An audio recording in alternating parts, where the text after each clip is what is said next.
One trend that we know sells super well are retro t-shirt designs, and we're going to make a retro mascot or retro cartoon style t-shirt design for you to sell on places like Amazon Merch or Etsy or Redbubble or wherever, and they are always sure to make sales, especially if the cartoon stands out amongst the rest, and that's what we're going to do in this video. And if you don't have Kittl yet, go ahead and sign up using the link down in the description, and then you can follow along with this tutorial. So let's get started. All right, so we have a ton of mascots that you can use, and before we get started with the t-shirt design, I want to show you this list of mascots, basically this inventory of mascots we have. And as I scroll down, if I go all the way down to the bottom, we've actually recently added some new mascots for you to use, which are super cool. Some are really catered to the Earth Day, the kind of greenery, the kind of nature vibe, which you could use for, of course, any sort of thing. You can make some amazing stickers, some amazing shirt designs, and I want to show you a really cool way that you can use some of these mascots, maybe in a different way than you were thinking to use them. So you don't actually have to use them with the color scheme that they come in. So what I mean by that is, so this one has 3 colors, okay? So we look here, we've got the green, we've got the light blue, and the dark blue right here, okay? So we've got this kind of dark blue of the shade, but we don't actually have to use it that way. So if I go up here into the colors and I just make them all the same color, then we can just turn this mascot into a shape. So I just want to turn this into a circle with a face and hands and feet to then build upon. So boom, now I just have a circle, an orange circle mascot with cute eyes and hands and a mouth and stuff. So what I can do now is go into basic shapes, and I want to make a sun for this. So I just need to find kind of like a little badge shape that looks like a sun or a sun ray or a sunbeam or something like that. So this one right here, this is going to work right here. So let me size this up where it needs to go, and I'll put it here in the center. And then as I build this up and put it to the back, now it already kind of looks cool, but that's obviously weird to be black. So let's turn it to a lighter complementary color, like a light pink or something that complements that orange. And then I'll give it a border and make that border the same black and try to make it the same weight. We want to make sure everything is kind of cohesive here, consistent with the design. So now it looks like this is actually an element. It looks like this is a sun. It looks like this is how it came.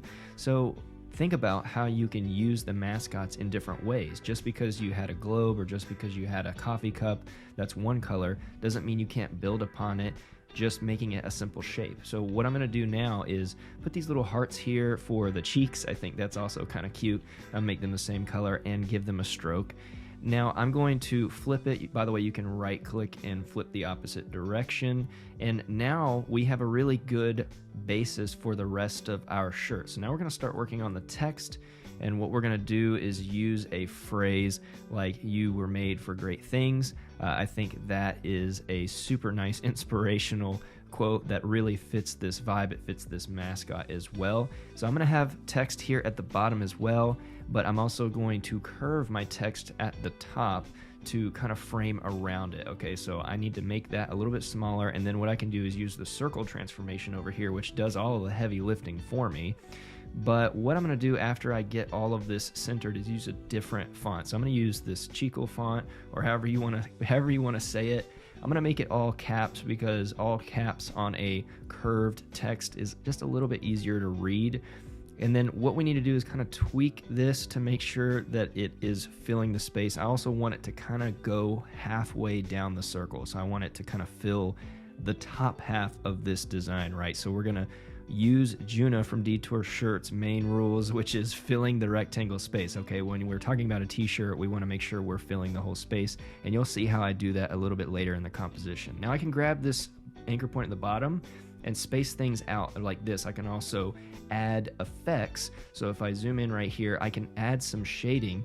And one of these kind of retro 60s, 70s motifs was to kind of use this kind of harder block shadow like this darker, harder block shadow on top of like pastel, like vibrant pastel colors. And so I can also give it an outline width to make the whole design cohesive. So now I have an outline width and I have a shadow that matches my mascot. And you can move this around, tweak it, size it how you want to make sure everything is kind of playing together nicely. We don't want any weird gaps or spaces or things like that. Hey, real quick, if you're getting value out of this retro mascot t-shirt video, then let me know by hitting the thumbs up button and that red subscribe button. It'll just take you 1 second. Then let me know down in the comments, is this your style? Are you planning to use our mascots in t-shirts? And if so, what is the theme? What are you going with? And where are you going to list the shirt? So let me know down below, and let's get back to the tutorial. So once that's in a good place, I'm going to make a little kind of comic book panel scheme here on the bottom. So something you might also see is like in comic books you have the words with the panels or something like that, like emphasis words, and I think it fits the vibe here. I think it fits the time period. I think it fits the aesthetic. So what I'm doing is just going through, and I'm going to make 3 boxes for the remaining words, and then I'm going to make it the same color scheme. I've also introduced that kind of green pastel color there. For Great Things is going to fill these other boxes. Now I'm going to play with a couple of different fonts. Now I wouldn't recommend right off the bat kind of going for a bunch of different fonts. You know, make sure you know what you're doing with the type, make sure everything is cohesive, make sure the fonts are complementary to each other. I think this one still fits that kind of retro style. I'm going to give this an angle just so it kind of gives you a little bit more interest inside this box. It's not so straight, it's not so specific. It's also kind of more of like a catchword look because it's just the word for. So then for Great, I'm going to choose a different kind of retro or maybe neo-retro style font, like that one for Great. And then I'm just playing with this a little bit to get everything the way I want it. And I'm just duplicating these, by the way, with holding Alt or Option key and dragging, because I've already done the shadow, I've already done the work on the text. And so now I'm going to give all of these blocks or these panels a border. So I want them to have the same black border so that it matches the overall vibe, okay? And so I want to make sure I play with those widths and get them correct. So now I've just copied these, okay? I selected the 3 boxes. I hit Command C or Control C and V, and then what I'm going to do is right click and I'm going to send these 3 boxes to the back. And then what I'm going to do is kind of make a fake hard shadow. So if I make all of these black, okay, I go through all of these colors and I make all the colors black, you can see it makes a really cool kind of retro comic booky shadow, okay? Now, maybe they're a little bit too close together, maybe they're a little bit too intense, so maybe we back that off just using the arrow keys to get them a little bit closer, and then I think Things here needs to be lower. So let's grab all of Things in those 2 boxes, and then we'll just use the arrow pointing to the arrow keys to make them go down a little bit. I think there was a little bit too close.